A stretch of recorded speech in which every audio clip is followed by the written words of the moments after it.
बिस्मिल्लाहिर्रहमानिर्रहीम। अस्सलाम वालेकुम डियर स्टूडेंट्स, उम्मीद है आप लोग खैरियत से होंगे और अपने लेक्चर्स हैं वो अच्छे तरीके से उन्हें पढ़ रहे होंगे और सुन रहे होंगे। जी, सो आज हमारे जो लेक्चर का टॉपिक है वो है present value of annuity and size of annuity. ठीक है, ये आपके वैसे कोर्स का लास्ट लेक्चर है।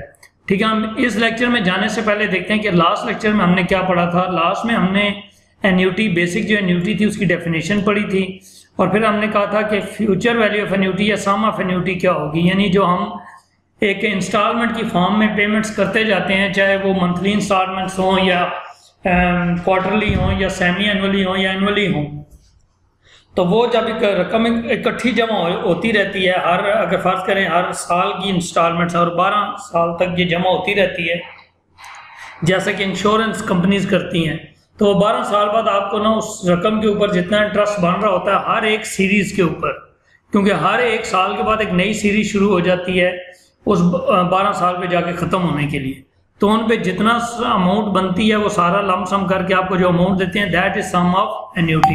और उसके बाद हमने पढ़ा था कि अगर हमें सम ऑफ एन्युटी का पता हो तो हम उसके बाद साइज ऑफ एन्युटी कैसे निकालेंगे, ये हमने लास्ट लेक्चर में पढ़ा। जी, तो ये हमने लास्ट लेक्चर में हमने ये पढ़ा था कि अगर हमें सम ऑफ एन्युटी यानी फ्यूचर वैल्यू ऑफ एन्युटी दे दी जाए तो उससे हम उसमें से सम कैसे फाइंड करेंगे। ठीक है, ये हमारा लास्ट लेक्चर के टॉपिक्स थे। आज के लेक्चर में हमने ये देखना है कि जो हमें फ्यूचर में एक वैल्यू मिलेगी जो सम ऑफ एन्युटी बनेगी, यानी हमें जो वो वैल्यू फ्यूचर में हम दे रहे हैं जो उसकी प्रेजेंट वैल्यू कितनी होगी। ठीक है, वो हमने देखना है कि हमारे पास अगर जो इंस्टॉलमेंट्स हम अभी आज जमा कराने जा रहे हैं और वो फ्यूचर में जो अमाउंट बनेगी वो अगर कन्वर्ट होके आज पता लगाई जाए कि आज कितनी है तो वो उसकी प्रेजेंट वैल्यू हो जाएगी और फिर उसके तहत साइज ऑफ एन्युटी। ये आप जो फार्मूलों पे आएंगे आपको फर्क पता चल जाएगा कि दोनों में क्या फ़र्क है। ओके जी, अब हम आते हैं आगे। ये present value of ordinary annuity से ये मुराद है कि ये देखें कि आपने जो एक साल बाद, ये बिल्कुल इन्वर्स हो गया ना। अगर आप पिछला लेक्चर लें तो ये एरोज यहाँ से आगे बन रहे थे ऐसे, अगर आपको याद हो तो ये यूं एरोज बन रहे थे कि ये अमाउंट यहाँ आ रही थी ऐसे, फिर ये अमाउंट ऐसे आ रही थी यूं, क्योंकि हम फ्यूचर में जाना चाह रहे थे। ठीक है, आप उस लेक्चर को देखेंगे तो आपको ये बात क्लियर हो जाएगी। ठीक है, और ये बजाते खुद ये वैल्यू आती थी। आज क्या है, आज ये है कि जो रकम आप इस साल, फॉर एग्जांपल ये 2000 है, ठीक है, 2000 के बाद 2001 यानी के वक्त जो आप रकम जमा कराएंगे, यानी आपने रकम जमा करानी, ये आपने सारा डिसाइड किया आज, और आप रकम जमा कराएंगे 2001 में, तो 2001 में $1000 जमा कराएंगे, उसकी वर्थ आज क्या होगी, वो इतनी होगी। ठीक है, उसके बाद जो 2002 में आप जमा कराएंगे $1000, उसकी वर्थ आज क्या होगी, वो इतनी होगी। ठीक है, इस तरह जो 2003 में जमा कराएंगे उस 1000 की वर्थ आज कितनी होगी, वो इतनी होगी। ठीक है, तो ये इस तरीके से जो जो पेमेंट होती जा रही है वो आज वो कितने पैसे उसके बनते हैं। ठीक, तो इस तरीके से अगर मैं इस रकम को जमा कर लूँ तो मैं देखूँ मैंने टोटल कितने जमा कराए हैं, 1 2 3 4 5 $50,000 मैंने जमा कराए हैं, तो उनकी अगर आज मैं वैल्यू निकालना चाहूँ तो वो बनती है $4329.48। तो ये है present value of ordinary annuity.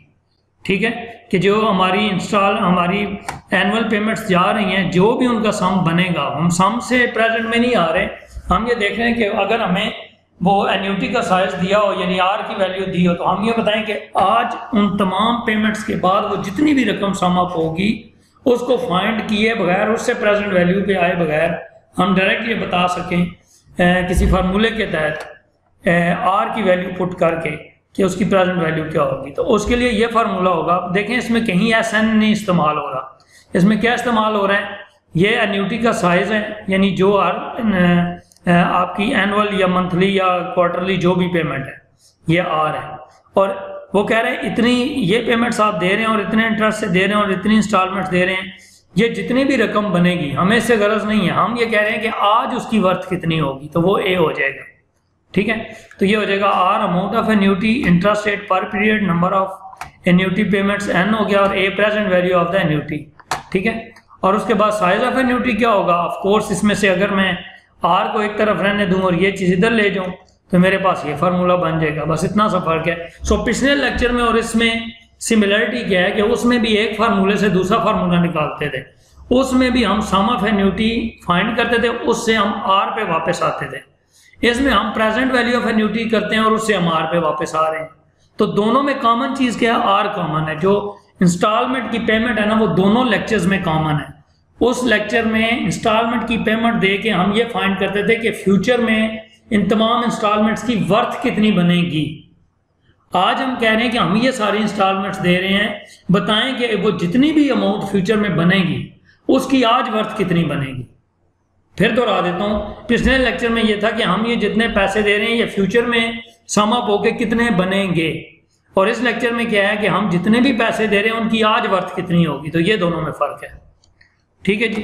बाकी जो डिटेल अगर आप इससे रिलेटेड पढ़ना चाहें तो 325 से 332 पेज तक ये सारी डिटेल आप बुक में पढ़ेंगे, इंशाल्लाह समझ आएगी। अब ये एक्सरसाइज 8.4 है पेज 332 पे, और इसके ऊपर मैंने ये क्वेश्चंस खुद से सेपरेट कर दिए हैं, मेंशन कर दिए ताकि आपके लिए आसानी हो। और क्वेश्चन 1 से 10 तक कहता है कि find the present value of annuity A for question 1 से क्वेश्चन 10। अब हम क्वेश्चन को पढ़ते हैं। देखिए, तमाम मैथमेटिक्स और फाइनेंस में अभी तक जितनी चीज़ें आपने इंटरेस्ट और वो सारा कुछ देखा, एक चीज़ तो तय है, चाहे सवाल कंपाउंड इंटरेस्ट का हो, चाहे उसका एन्यूटीज का क्वेश्चन हो, जो भी क्वेश्चन हो, आपका जो इंटरेस्ट रेट है उसका जो कंपाउंडिंग पीरियड है और जो आगे टाइम है उसकी यूनिट्स को सेम हमने करके चलना होता है। ये हमारे तमाम सवालों में एक ही मेथड है।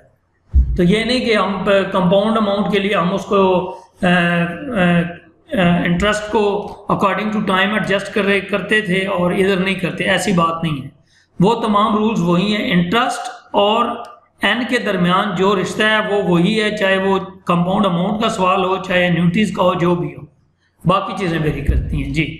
अब क्वेश्चन नंबर 1 में कहता है determine the present value of a series of 10 present value. अब अगर आप थोड़ा सा पिछले लेक्चर में जाएं तो पिछले लेक्चर में एक बात थी, उसमें भी प्रेजेंट वैल्यू कहता था, लेकिन वो present value of sum of amount कहता था। इसमें क्या कह रहा है, इसमें present value of a series of 10 annual payments of $25,000। देखिए, ये बहुत इंपॉर्टेंट बात है, ठीक है। तो वो ये कह रहा है कि अगर 10 एनुअल पेमेंट्स की जाएं और हर पेमेंट की वर्थ $25,000 हो, इसका मतलब ये जो हर पेमेंट है ये इंस्टॉलमेंट्स है, तो ये तो हो गई आर की वैल्यू, जो कि होगी अमाउंट ऑफ एन्यूटी, ठीक है, जो हर साल पे की जाएगी या हर टाइम पे की जाएगी। अब आगे देखते हैं वो टाइम को कैसे डिस्ट्रीब्यूट करता है। 10 एनुअल पेमेंट्स हैं, एनुअल से मुराद है कि वो साल का जिक्र कर रहा है। सो 10 एनुअल पेमेंट्स हैं। ये 10 एनुअल पेमेंट्स यहाँ से वाजे कर रहा है कि आपने 10 ही पेमेंट्स देनी है, और इसका मतलब है एनुअल है तो आगे इंटरेस्ट रेट भी वो कंपाउंडेड एनुअली आने वाला है। तो कहता है assume interest is 9% per year compounded annually. So this is important. तो अब यहाँ पे क्वेश्चन में पहले डाटा लिखेंगे तो क्या लिखा, अमाउंट ऑफ एन्यूटी है वो है $25,000, इंटरेस्ट रेट पर टाइम पीरियड। अब हमारा जो टाइम पीरियड है वो 9% पर ईयर है और कंपाउंडेड ईयरली है, एनुअली कंपाउंडेड है, यानी पर ईयर इंटरेस्ट है और साल में एक ही दफा लागू होगा, ये मतलब। और हमारे पास जो नंबर ऑफ एन्यूटी पेमेंट्स होंगी वो कितनी है, 10 हैं, तो वो 10 ईयर्स यानी n = 10 हो जाएगा। तो अब प्रेजेंट वैल्यू ऑफ एन्यूटी का फार्मूला हमने लगाया, उसके अंदर हमने r की वैल्यू पुट की और i की जगह इंटरेस्ट रेट 0.09 पुट किया, n की जगह हमने 10 पुट कर दिया, और ये पूरा ये वाला हिस्सा जब हमने सॉल्व किया तो न्यूमिनेटर आ गया 1.363774 डिवाइड बाई 0.2131। जब इन दोनों को डिवाइड करके इससे मल्टीप्लाई किया तो आपके पास $160,441.44 आंसर आ गया, ठीक है। इसका क्या मतलब हुआ कि जो आप ये $25,000 पेमेंट आप कर रहे हैं और 10 पेमेंट्स कर रहे हैं, अगर इसको 10 से मल्टीप्लाई करूं तो ये $2.5 लाख बनते हैं, ठीक है। ये जो आप पेमेंट्स कर रहे हैं 10 सालों में, अगर उन तमाम $2.5 लाख की आज वर्थ निकाली जाए, ठीक, तो वो बनती है इतने dollar, $1,60,441.44। So this is the present value of that one, ठीक है।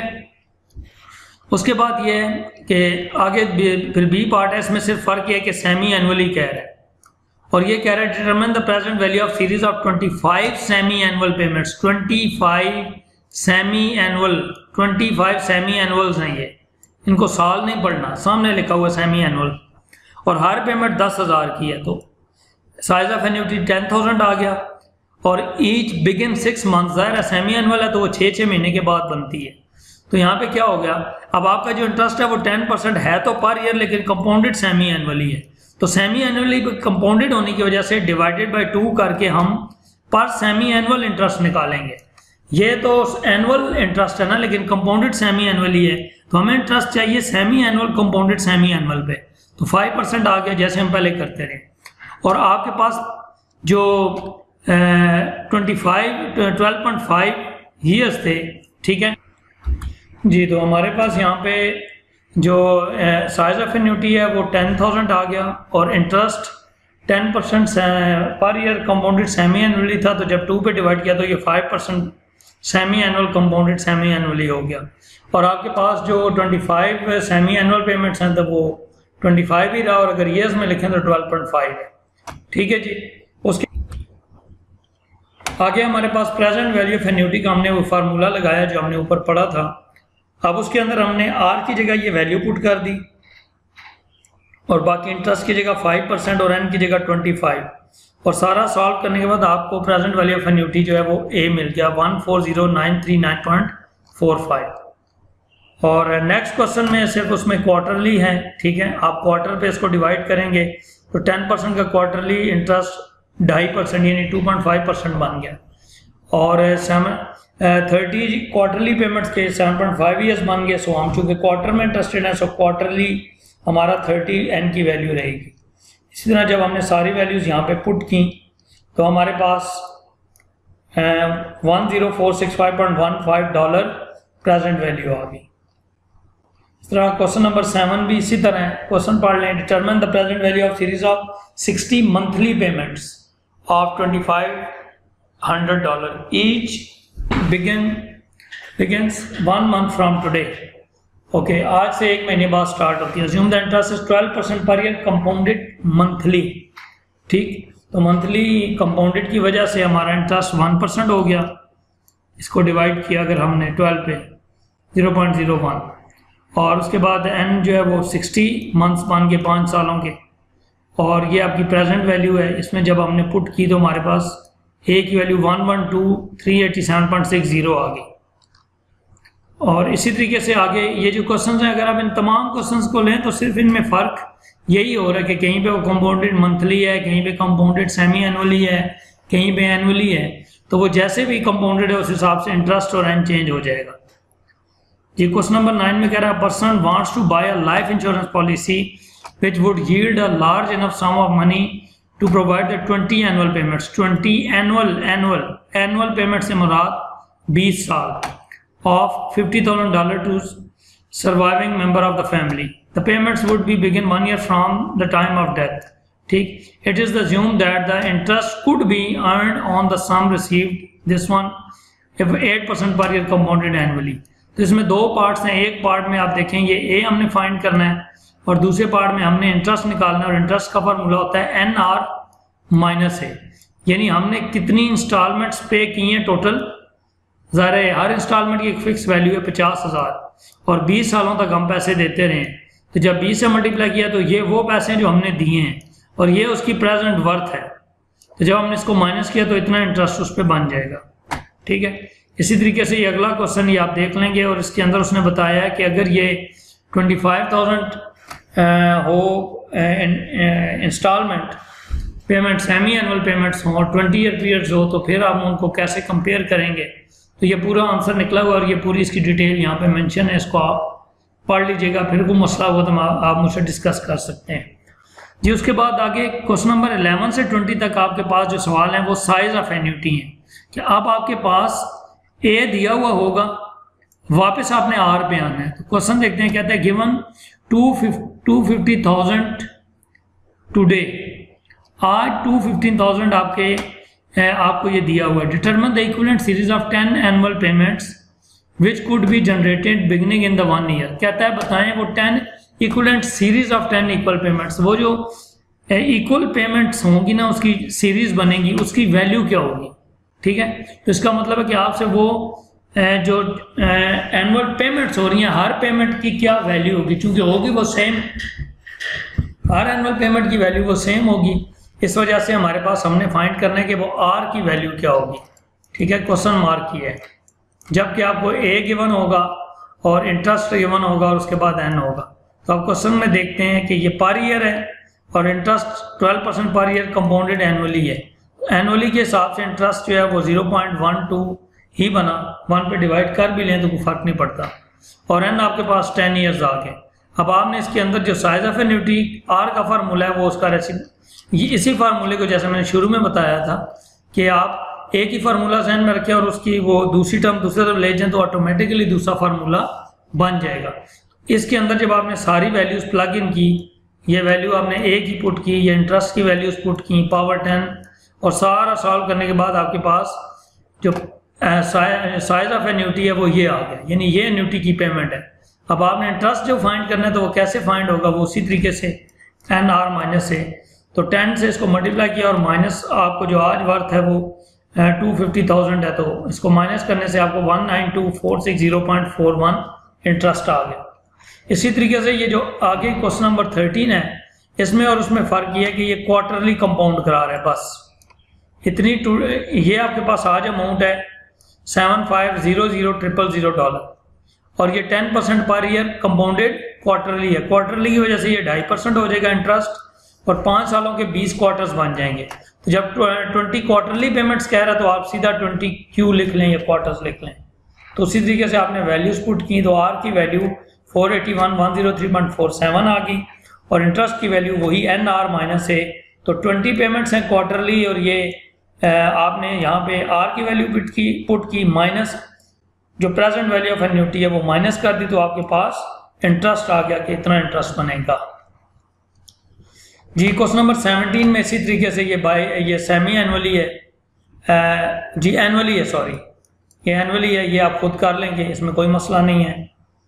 इसके बाद यहाँ पे देखें ये भी कह रहा है determine the monthly car payment, monthly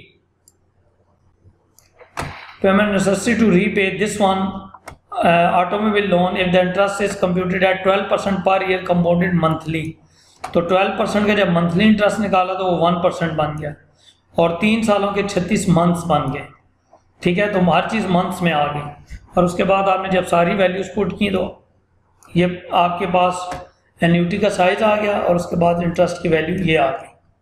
सो इस तरीके से ये आपका जो तमाम इसमें लेक्चर में जो क्वेश्चंस थे हमने 1 बाय 1 देख लिए। एक दफ़ा मैं फिर आपको बता देता हूँ कि इस लेक्चर में हमने क्या किया कि हमारे पास जो हम मंथली इंस्टॉलमेंट्स पे करते जा रहे हैं वो ज़ाहिर है जितनी भी हम पे कर रहे हैं, अगर 5 कर रहे हैं, 6 कर रहे हैं, 10 कर रहे हैं तो वो उससे मल्टीप्लाई होके एक टोटल इन्वेस्टमेंट बन जाएगी कि हमने कितनी की है। ठीक है, और अगर आज हमें उस तमाम इन्वेस्टमेंट जितनी हमने की है उसकी प्रेजेंट वैल्यू पता चल जाए तो हमें उससे जो है वो इंटरेस्ट मालूम किया जा सकता है। तो हमने 2 फार्मूले देखे, एक में जिसमें हमें साइज ऑफ एन्युटी गिवन है तो हमने प्रेजेंट वैल्यू फाइंड की और दूसरा जिसमें प्रेजेंट वैल्यू गिवन है तो साइज ऑफ एन्युटी फाइंड की। ठीक है जी, तो ये तमाम क्वेश्चंस जो हैं ये आपने देख लिए हैं। ठीक, और आज जो आपका लेक्चर है ये आपके BBA 4 के BBA 1 के कोर्स का ये लास्ट लेक्चर था और मैं उम्मीद करता हूँ कि आपने ये जितने लेक्चर्स हैं बड़े अच्छे तरीके से लिए होंगे और आइंदा भी इनको आप देखेंगे जब भी इंशाल्लाह आपके लिए हेल्पफुल होंगे। और इसके अलावा जब आपका ऑनलाइन सेशन होगा उसमें जितने भी आपके इससे रिलेटेड क्वेश्चंस होंगे हम उनको डिस्कस करेंगे। सो प्लीज़ अच्छे तरीके से लेक्चर को सुनिएगा, अच्छे तरीके से लेक्चर को लें ताकि आपके लिए कोई जो है वो आपको ये चीज़ें अच्छे तरीके से आ जाएँ। और एक दफ़ा ये जो लेक्चर में सवाल मैंने कर दिए हैं इनको अपने हाथों से एक दफ़ा ये क्वेश्चंस करें, क्योंकि ये तो मैंने खुद किए हैं ना, पूरे मैंने टाइप किए हैं आपके लिए, लेकिन जब तक आप इनको नहीं करेंगे ये आपको समझ आने वाली चीज़ें नहीं हैं। फिर तो ये ग्रिप में तभी आ सकती हैं जब आप बार बार क्वेश्चन पढ़ें और क्वेश्चन को पढ़ के समझें कि ये क्वेश्चन इस टॉपिक का क्यों है। तो वो उसी सूरत मुमकिन है जब आप अच्छे तरीके से क्वेश्चंस को पढ़ेंगे। ठीक है जी, अल्लाह ताला आपको कामयाब करे। Thank you so much. Allah हाफिज़।